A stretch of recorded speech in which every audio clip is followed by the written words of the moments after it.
అందరికీ నమస్కారం. నా పేరు Archana. Welcome to ER stories. ఈరోజు కథ ప్రేమ మధురిమ. బావా ఎక్కడా అని రూమ్ మొత్తం పరికించి చూసింది. బాల్కనీ నుండి దట్టమైన పొగ రూమ్లోకి వస్తుంటే భయంతో చెమటలు పట్టేస్తున్నాయి. అంత కోపం ఎందుకొచ్చింది, అసలేం జరిగింది అని తెగ ఆలోచిస్తూ అతన్ని ఎలా ఫేస్ చేయాలా అర్థం కాకపోతుంటే ఒక్కో అడుగు వేస్తూ వెళ్ళింది. కింద గ్లాసెస్ పగిలి ఉండడంతో వాటిని దాటుకుంటూ బాల్కనీలోకి వెళ్ళిన తనకి అటువైపు తిరిగి సిగరెట్ పీలుస్తూ కనిపించాడు. రేలింగ్ మీద బిగించిన చెయ్యి చెబుతోంది అతనెంత కోపంగా ఉన్నాడో. అతన్ని కదిలించాలంటే ఒంట్లో వణుకు వచ్చేస్తోంది ఆమెకి. ఆ కోపానికి చంపేసినా చంపేస్తాడేమో అన్నంత భయం వేస్తోంది. ఏం చేయాలని ఆలోచిస్తూనే సార్ అని చిన్నగా పిలిచింది. అటువైపు నుండి ఎలాంటి రియాక్షన్ రాలేదు. సార్ అని మళ్ళీ పిలిచింది, కాస్త గొంతు పెంచి. No use. మెల్లగా ఒక్కో అడుగు వేస్తూ దగ్గరికెళ్ళింది. కాళ్ళు వణుకుతున్నాయి. అతనికి 2 ఇంచుల దూరంలో నిలబడి సార్ అని పిలిచింది. గొంతులో నుండి మాట బయటకు రావట్లేదు టెన్షన్తో. అయినా కానీ ధైర్యం చేసి చిన్నగా పిలిచింది. పలకలేదు ఈసారి. చెమటలు పట్టేస్తున్న అతని బిగిసిన చెయ్యి మీద ఆమె చెయ్యి వేసి సార్ అన్నది. ఎప్పుడైతే ఆమె చెయ్యి అతనికి తాకిందో ఫోర్స్గా విసిరికొట్టి ఆమె పీక మీద పట్టు బిగించాడు. సడన్గా జరిగిన చర్యకి గుడ్లు పెద్దవి చేసుకొని చూస్తూ ఉంది. కాళ్ళు చేతులు చల్లబడిపోయాయి. అతని కోపానికి బగబగా మండిపోతున్నాయి అతని కళ్ళు. చూడాలంటేనే భయం వేసి కళ్ళు కిందకి దించి అతని చేతిని పట్టుకుంది. ఆమె పీక మీద అంతకంతకు పట్టు బిగిస్తుంటే సార్ అని పొడుకుపైన గొంతుతో పిలుస్తోంది. అతని కోపం ఏమాత్రం తగ్గట్లేదు. ఆమె పీక మీద అలాగే ఉచ్చు బిగుస్తోంది. ఊపిరాడట్లేదు. కళ్ళు బైర్లు కమ్ముతున్నాయి. గొంతు తడారిపోతోంది. గుండె స్పీడ్గా కొట్టేసుకుంటోంది. కాళ్ళు చేతులు గాలిలోనే కొట్టుకుంటున్నాయి. ఆమె వల్ల అవ్వట్లేదు. ఇక ఇదే చివరి క్షణం అని ఆమెకు అర్థమవుతోంది. గుడ్లు తేలేసింది. ఇంకో అర సెకండ్కి ప్రాణం పోతుందనగా ఆమెను ఫ్లోర్ మీదకి విసిరికొట్టి అక్కడి నుండి వెళ్ళిపోయాడు. పోతున్న ఊపిరి సడన్గా రావడంతో ఊపిరి తీసుకోవడానికి కూడా రాకపోతుంటే గోడని ఆసరా పట్టుకొని ఆపిరి అవుతోంది దక్షిత. ఆమె గుండెల మీద చెయ్యి పెట్టుకొని శ్వాసని ఎంత కంట్రోల్ చేసుకుందామన్నా ఆమె వల్ల అవ్వక ఫ్లోర్ మీద అలాగే వెనక్కి పడిపోయింది. అలా ఆయాస పడుతుంటే కడుపులో కూడా నొప్పి పుట్టి కళ్ళల్లో నుండి నీరు వరదలా వచ్చేస్తున్నాయి. అసలు ఎందుకిలా చేశాడో ఆమెకేమాత్రం ఐడియా రావట్లేదు. నాకు తెలియకుండా ఏదైనా మిస్టేక్ చేశానా అన్న ఆలోచన కూడా చేయాలి అనుకోవట్లేదు. ఎందుకంటే అంత ఓపిక లేదు అక్కడ. ఇక అలా ఒక అర్ధగంట అవస్థపడి శ్వాస అప్పుడు కంట్రోల్ అవుతుంటే ఒళ్ళంతా చెమటలతో మెల్లగా లేచి కూర్చుంది. ఆలోచన చేయడానికి కూడా భయం వేస్తుంటే మెల్లగా లేచి బయటకెళ్ళడానికి పక్కనే ఉన్న వాల్ సపోర్ట్తో ఒక్కో అడుగు వేస్తూ రూమ్లోకి రాగానే ఆమె కళ్ళు పేలిపోయాయి. ఎందుకయ్యా అంటే ఫ్లోర్ మొత్తం బ్లడ్ పాదముద్రలో కనిపించాయి. ఒక్కసారిగా షాక్ కొట్టినట్లు చూస్తూ ఉండిపోయింది. అంటే ఆ గ్లాస్ పీసెస్ మీద నుండి నడుస్తూ వెళ్ళిపోయాడా? కానీ ఎందుకు అంత కోపం ఎందుకొచ్చింది? అసలు నేను చేసిన తప్పేంటి? మార్నింగ్ నుండి తను ఏం చేసిందో అని గుర్తు చేసుకుంది కానీ ఏం గుర్తు రావట్లేదు. అసలు ఆమె తప్పు చేస్తేనే కదా గుర్తు రావడానికి. నాకు తెలియకుండా ఏదైనా జరిగిందా అన్న దిశగా ఆలోచించింది. అంటే మార్నింగ్ అఖిల్ అనే అతను కలవడం, తనతో మాట్లాడడం, అతను ఆ రోజు మొత్తం దక్షితతోనే గడపడం, తను పట్టించుకోకపోయినా అతను పడి పడి మాట్లాడడం, ఇవన్నీ గుర్తొస్తుంటే ఇదంతా దానివల్లేనా? అందుకే నా కోపం వచ్చింది అన్న ఆలోచన రాగానే ఒక్కసారిగా ఉలిక్కి పడింది. అంటే బావకి నేను వేరే వాళ్ళతో మాట్లాడడం ఇష్టం లేదా? అందుకే ఇంతలా కోపం వచ్చిందా? Oh my god! అంటే నా విషయంలో పాసెసివ్‌గా ఫీల్ అవుతున్నాడా? అంటే బావకి నేనంటే ఇష్టమా అన్న ఆలోచన రాగానే ఒక్కసారిగా ఏదోలా అనిపించింది ఆమెకి. అది భయమా లేక సంతోషమా అర్థం కాలేదు. జస్ట్ మాట్లాడితేనే ఇంతలా రియాక్ట్ అయ్యాడు. అతను నన్ను ఇష్టపడుతున్నాడు అంటే ఇక ఊహించుకోవడానికి కూడా భయం వేస్తుంటే ఆలోచన మానేసి బావకి గాయమైందని సడన్గా గుర్తొచ్చి వాటన్నిటినీ దాటుకుంటూ కిందకి వచ్చేసింది. ఎక్కడా కనిపించలేదు. ఎందుకో ఇంట్లో కూడా ఎవరూ లేరు. బాలాజీ ఇంకా ఆఫీస్ నుండి రాలేదు. బ్లడ్ గుర్తులని చూస్తూ ఇంకోవైపు వెళ్ళింది. అటువైపు దక్షిత ఎప్పుడు వెళ్ళలేదు. సెకండ్ ఫ్లోర్ వరకు ఉన్న బ్లడ్ మరకలని చూస్తూ ఒక రూమ్లోకి వెళ్ళింది.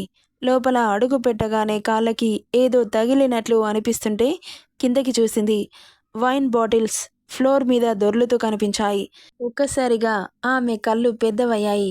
పెగ్ మీద పెగ్ వేస్తూ కనిపించాడు. పాదాలకి బ్లడ్ గడ్డకట్టి కనిపించింది. అలా చూడగానే ఆమె కళ్ళల్లో నీళ్లు గిర్రున తిరిగాయి. ఒక్కో అడుగు వేస్తూ వెళ్ళి అతని పాదాలు ఆమె ఒడిలో పెట్టుకుంది. కాలితో నెట్టేశాడు. ఆమె స్పర్శ తగలగానే సర్ ప్లీజ్ అని ఏడుపు గొంతుతో రిక్వెస్ట్ చేస్తూ మళ్ళీ పాదాలని పట్టుకుంది.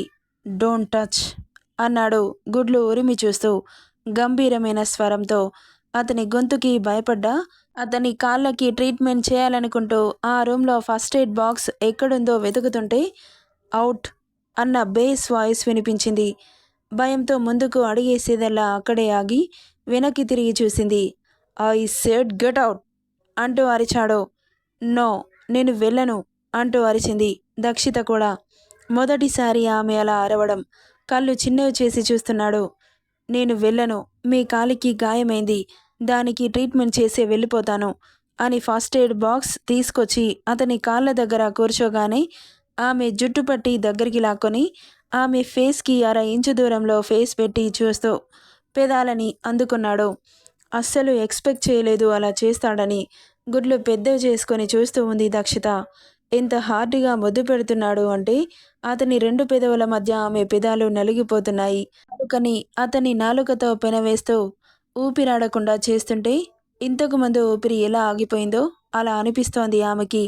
మళ్ళీ చావు అంచుల వరకు వెళ్తానేమో అని భయం వేస్తుంటే అతని భుజాల మీద చేతులు వేసి వెనక్కి నెడుతోంది. అస్సలు కదలట్లేదు. ఆమె నడుం మీద చెయ్యి వేసి అతని మీదకు లాక్కున్నాడు.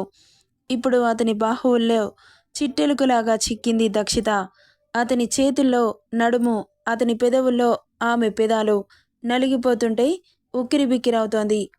ఆమెకి ఎటూ కదలకుండా చేసి ఊపిరి సలపకుండా చేస్తున్నాడు.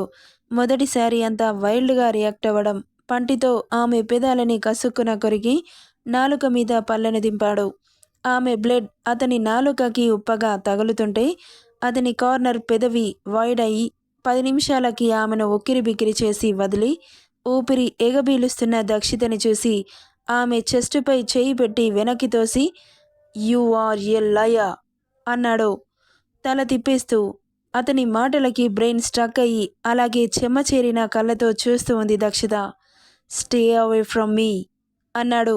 అతని మాటకి అప్పుడు తేరుకొని నేను వెళ్ళను అంటూ అతని కాలిని ఆమె ఒడిలో పెట్టుకుంటూ కాళ్ళకి గుచ్చిన గ్లాస్ పీసెస్ని చూసి ఏడుస్తూ వాటిని ఎలా బయటకి లాగాలా అని బాధగా అనిపిస్తుంటే చెంపల మీదకి జారుతున్న కన్నీటిని తుడుచుకుంటూ 2 వేళ్ల మధ్య గ్లాస్ పీసెస్ని గట్టిగా పట్టుకొని అలా లాగుతుంటే బయటకు రాలేదు. నొప్పి పుట్టిందేమోనని తలెత్తి చూసింది. ఆమెకే నొప్పి వచ్చినంత ఫీల్ అవుతూ ఎదురుగా ఉన్న దక్షిని చూసింది. ఆమె మీద నుండి చూపు మరల్చకుండా కనురెప్ప వేయకుండా చూస్తున్నాడు. అతని ఫేస్లో నొప్పిగా ఉన్న ఛాయలు ఏమాత్రం కనబడకపోతుంటే ఆశ్చర్యంగా చూస్తూ గట్టిగా బయటకు లాగింది.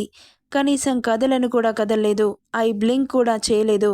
అతని మొండితనానికి షాక్ అయి చూస్తోంది. అలా లాగగానే రక్తం ధారగా పోతోంది.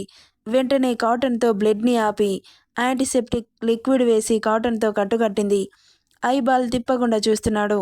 ఇంకో కాలికి కాస్త గీసుకుపోయినట్లుగా అనిపిస్తుంటే చుట్టూ ఉన్న బ్లడ్ తుడిచి దానికి కూడా కట్టుకట్టి కన్నీళ్లతో అతన్ని చూస్తూ నేను మోసగెత్తిని కాదు సార్, మిమ్మల్ని మోసం చేయాలని నేనెప్పుడూ అనుకోలేదు.